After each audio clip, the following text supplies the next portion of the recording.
Voya nini mwana nzamba chaka susite achaka pe makanisa pam pam te. Moi je suis Madame Mireille Mwalibantu Mamba, ambassadrice pour la paix universelle. Je suis aussi présidente fondatrice de la fondation FM3 en RDC. Si je me présente devant vous aujourd'hui, c'est pour la raison de notre visite et nous faisons l'occasion de la visite chez les orphelins. Nous profitons de l'occasion pour la journée internationale pour les enfants orphelins nés avec le VIH-Sida qui aura lieu demain, le 7 mai.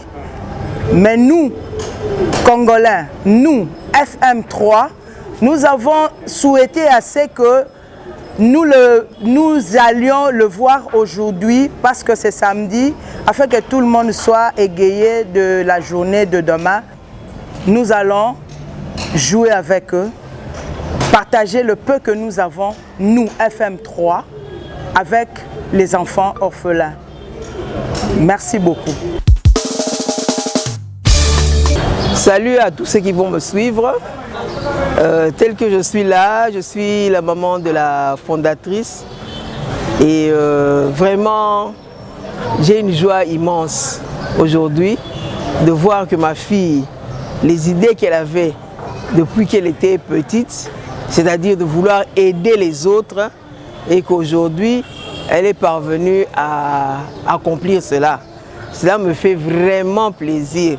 C'est pourquoi j'invite tous ceux qui en ont les moyens, qu'ils puissent venir adhérer à cette fondation et que nous puissions faire quelque chose de concret pour notre pays, aider ceux qui ont besoin. Ne nous regardons pas seulement à nous-mêmes, nous avons des besoins, nous avons... Non, non, non, non, non. Regardons aux autres. Et c'est à ce moment-là que nous serons bénis immensément et que chacun prendra en compte d'aider les autres. Et ceux qui n'ont pas envie d'aider les autres, en voyant comment nous travaillons, eux aussi, ils vont commencer à travailler pour les autres et diminuons l'égoïsme dans ce pays. Vraiment, je vous dis, diminuons l'égoïsme dans ce pays parce que c'est ce qui règne dans notre pays, l'égoïsme. Chacun pour soi, chacun pour soi. Non, c'est mauvais.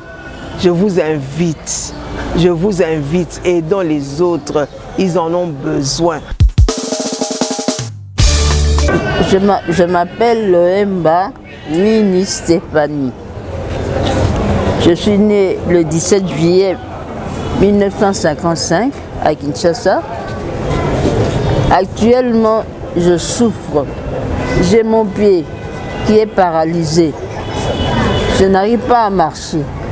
J'ai été dans un hôpital, on m'a soigné, mais ça n'a pas tenu. J'aimerais que vous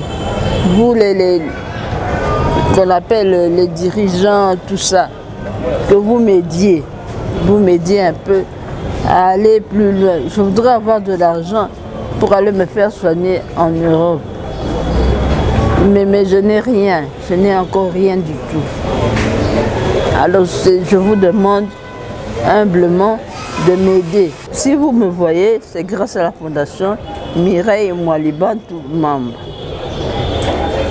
Je voudrais vraiment que vous l'aidiez aussi, qu'elle m'aide aussi et que vous m'aidez aussi.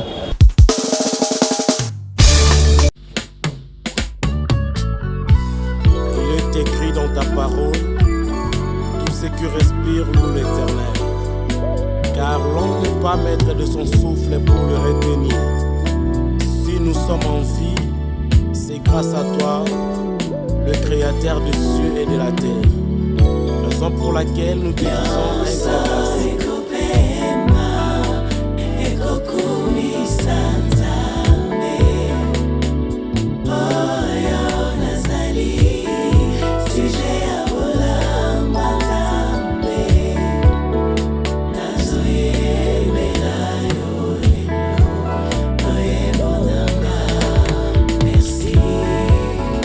Nazoe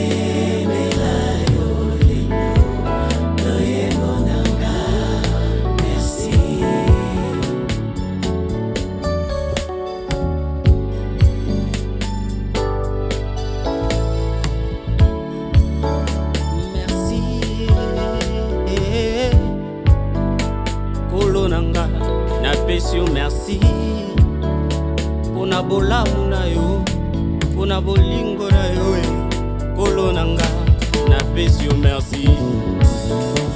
Nazo peso merci, pona bolamu osali, na vinanga Yeswe. Oh Yeswe. Je dirai à mon Dieu, oyebi bula muyutia, nanzela nanga pona komisario, nalobi matondo matondo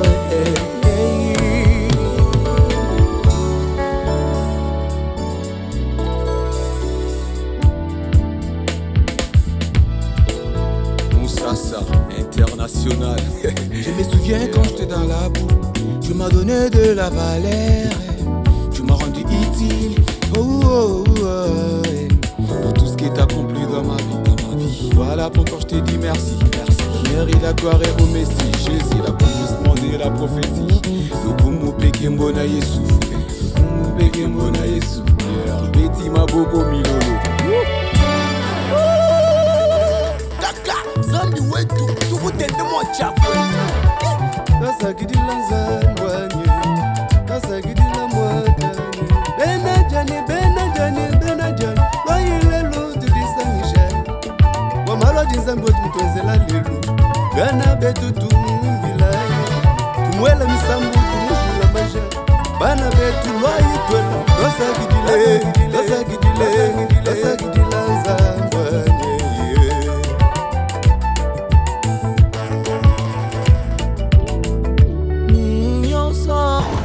Fondation Mireille, que Dieu vous bénisse dans notre orphelinat, comme vous êtes venus visiter notre orphelinat, que Dieu vous bénisse vraiment abondamment.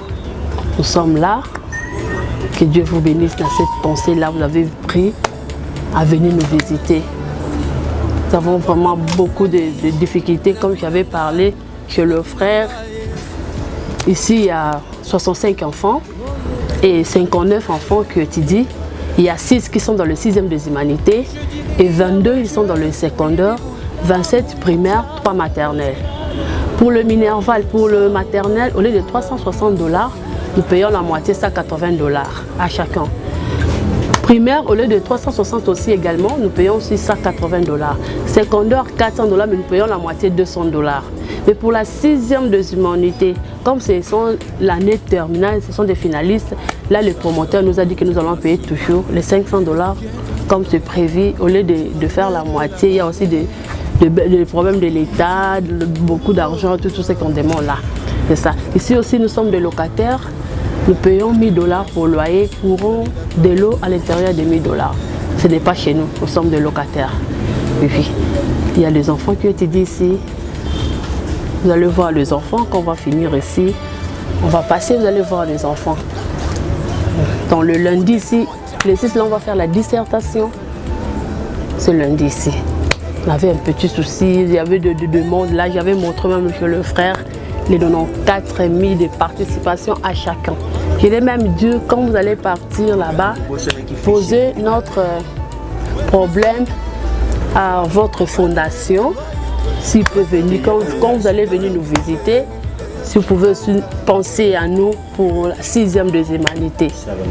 Nous sommes vraiment épuisés pour la 6e des humanités. De nous avoir reçus dans votre orphelinat. Je crois que c'est la première fois que vous me voyez ici. Quand bien même je suis du quartier. Nous, Fondation, je crois que c'est la première fois que nous sortons ici. C'est la première fois. Et nous avons jugé bon de venir vous voir, vous qui êtes non loin de chez nous. Parce qu'on commence toujours à côté. C'est pourquoi j'ai dit à notre chargé de venir vous dire que nous allons venir vous rendre visite. Et nous allons aussi profiter à l'occasion de cette fête des orphelins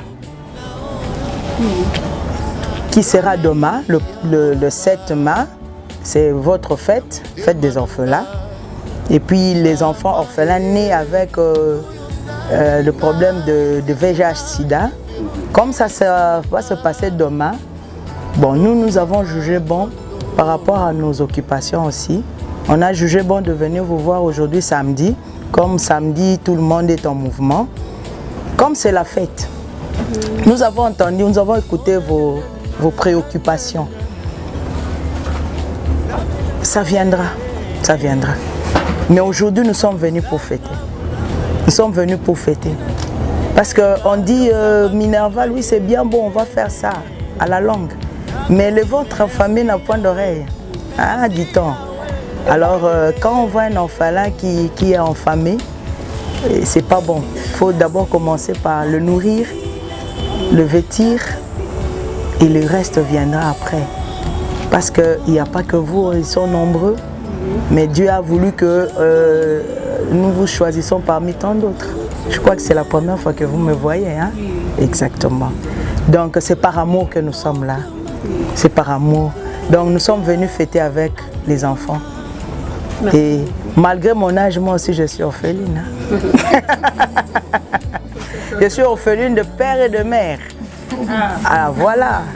Et j'ai dit non. On va fêter ensemble tant que des orphelins. Parce que demain c'est notre fête.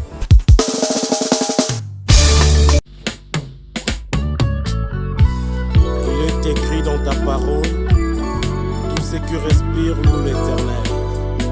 Car l'homme n'est pas maître de son souffle pour le retenir. Si nous sommes en vie, c'est grâce à toi, le Créateur des cieux et de la terre. Raison pour laquelle nous te disons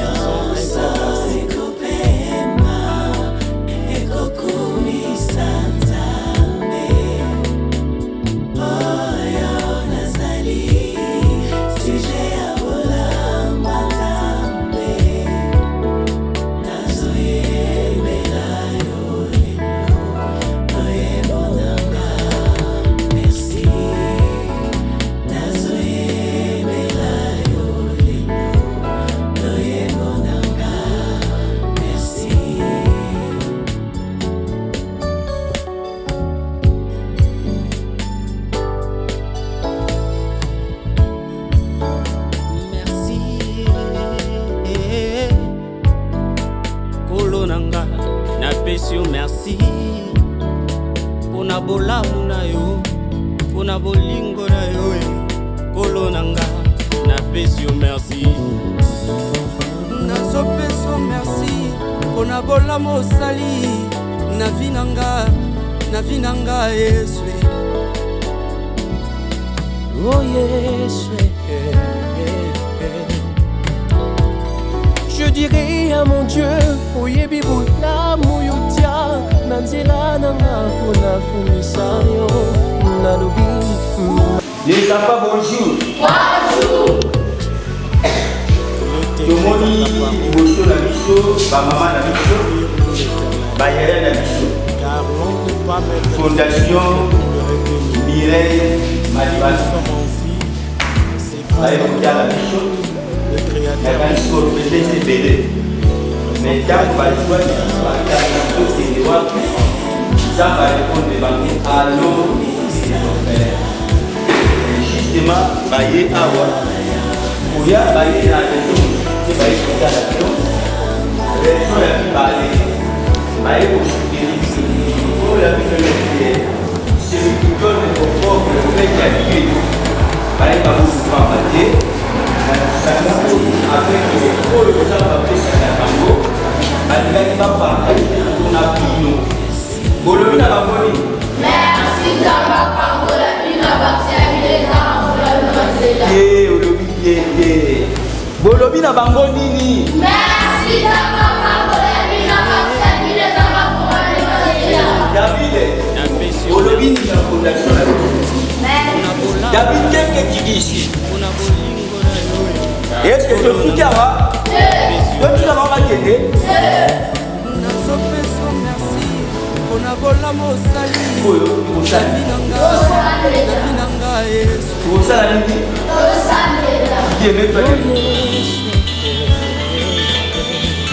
Bon. Je dirai à mon Dieu. Je dis que la petite fondation la mission de Mabou, c'est ça. pesala nzambe merci oyo asukaki mitema na bango ete bakoma kati na koesika ekende kosenga ngolu na nzambe mpe loboko na nzambe na koakompanye bango e na koleka nzambe asala fondation oyo eza lokola fonction ebandi te kino ekende kosika seke elobi ya kointerprete o maloba yo koloba mpona fondation molimo mosanto akotali soki ekekila yango kobanga libozela nana bezo bazaba proche ale tobone tobola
celui qui donne la fleur pour citer. On va vous laisser casser la bouquet de les ne va pas la bonne de la bonne manière la fille pour les mamans et parler votre vie ne va pas la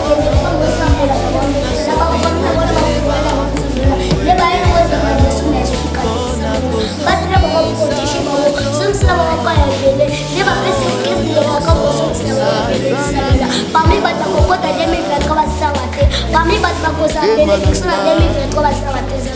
Ils allaient bénir par votre là. Les savons va faire ça va se battre. Bon, moi, je suis là pour on va te fatiguer quand ça va être ça. Parlez de pousser Jésus. Amen.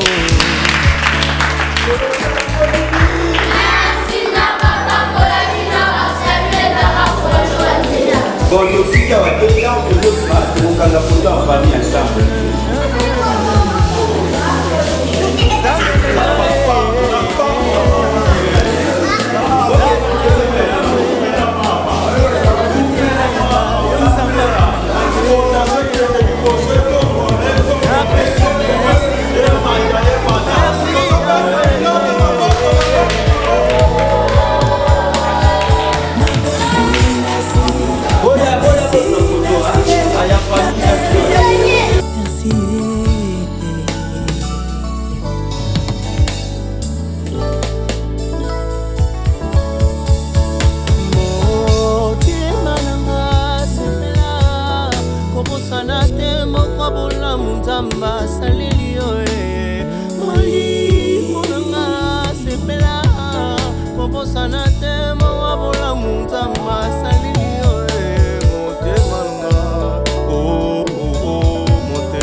Merci, to pesi merci mingi na fondation Maman Mireille, moi Liban tous, ndenge a pensé na ba orphelin, nzambe a pambola bino, fondation mata, po ebele ba le kaka, tozomona bazo kabola ba mbongo, mais ba pensaka na bana te, mais bino bo penser na bana, donc que Dieu vous bénisse.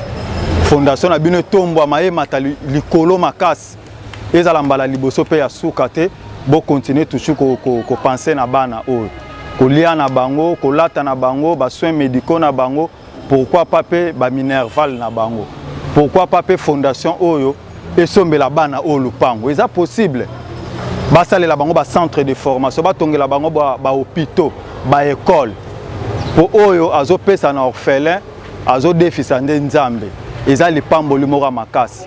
Que Dieu vous bénisse na kombo ya bana na kombo ya orphelinat le cri des orphelins. Bon mata maman Mireille mata. Pourquoi pas pe lobby okoma ministre ya social. Gouvernement il faut talaka batu ya boy. Batu ko soutenir nde bango ye. Merci, que Dieu vous bénisse. Tozali kopesa merci na Fondation Mireille Mwalibantu Mamba pour na œuvre charitable oyo bosengeli kosala na journée lelo oyo tozali ko dédier journée internationale ya bana oyo bakufela baboti avec handicap. Na kanisi bokaniseli bango bondimi koya kotala bango bomoni bana topesi bino merci nzambe apambola bino Fondation oyo ekende liboso.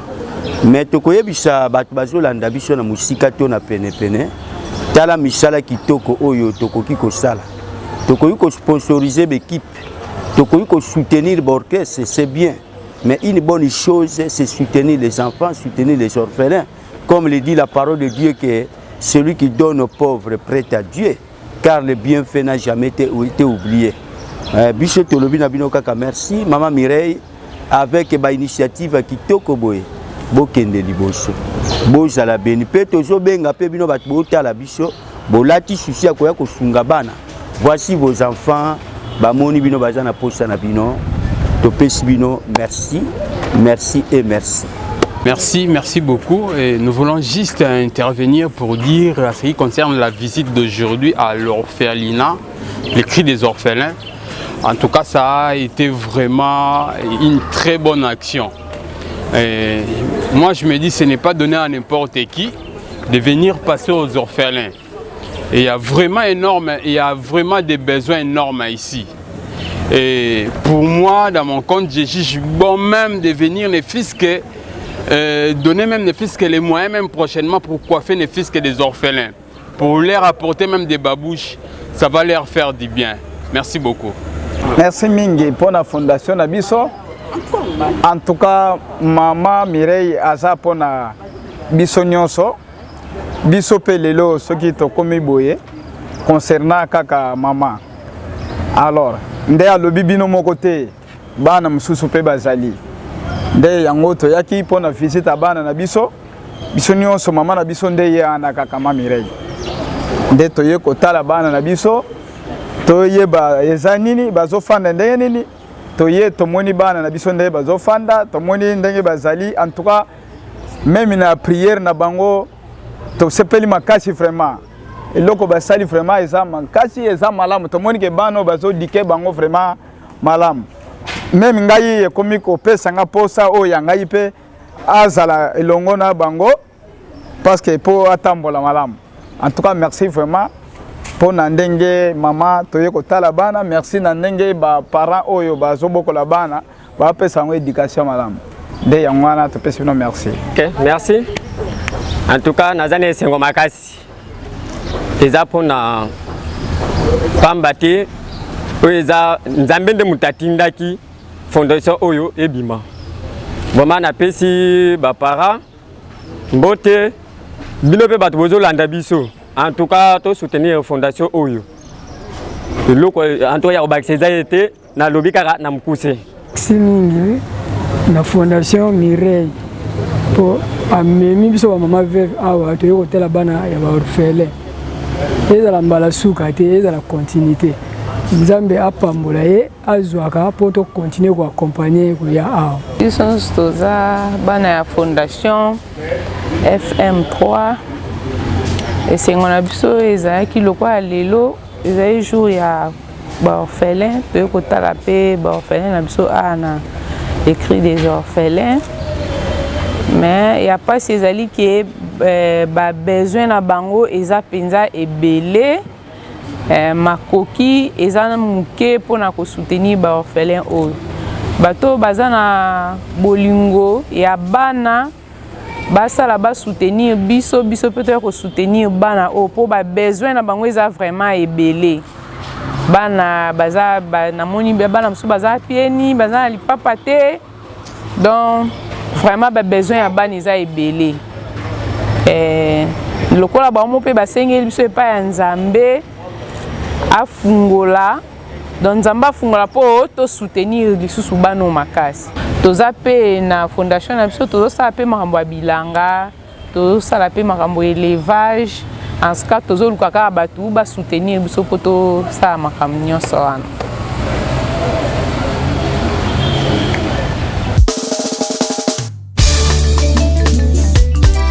ngeke fwa ya nini mwana nzambe atiaka susi te atiaka mpe makanisa pampam te.